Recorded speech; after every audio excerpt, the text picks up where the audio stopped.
The wait is over as Indiana voters will now be able to vote early starting tomorrow.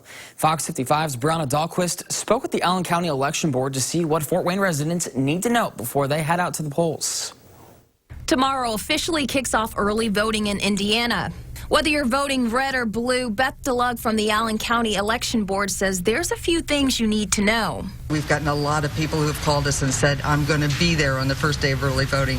So we are looking for a crowd. The only place in Allen County you can vote early tomorrow is the Coliseum. If you do find yourself at the end of a long line, DeLug says don't get discouraged. You may be thinking, oh my goodness, that line is really, really long, when it's really not that long, because we are going to try to keep everybody 6 feet apart. Early voters in Huntington County will have to cast their ballots at the clerk's office.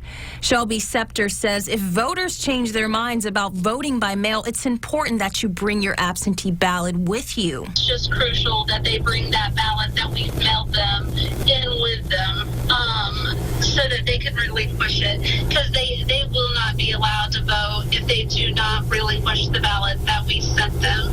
DeLug says Allen County voters can come to the Coliseum even if their polling site is somewhere else. So you can actually make it a family affair if you want. You can bring grandma and grandpa, and everybody can come to the same location and vote no matter where you live throughout the county.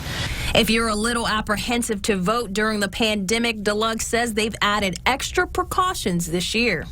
We're spacing the machines out. We have 15 of them for early voting at the Memorial Coliseum, and we're spacing those out 6 feet apart. All of our poll workers will have masks on. In Huntington, Scepter says voters will not be turned away if they don't have on a mask. We strongly suggest that they wear masks, but we are not going to turn anybody away because they are not wearing a mask. But you will get turned away for wearing attire with any candidate's logo or affiliation. It's just a requirement by the state that that's not something that's allowed in the polling places. Electioneering cannot go on. One thing DeLug says you absolutely have to have is this. You must have that photo ID in order to vote. In Fort Wayne, I'm Brianna Dahlquist, Fox 55 News.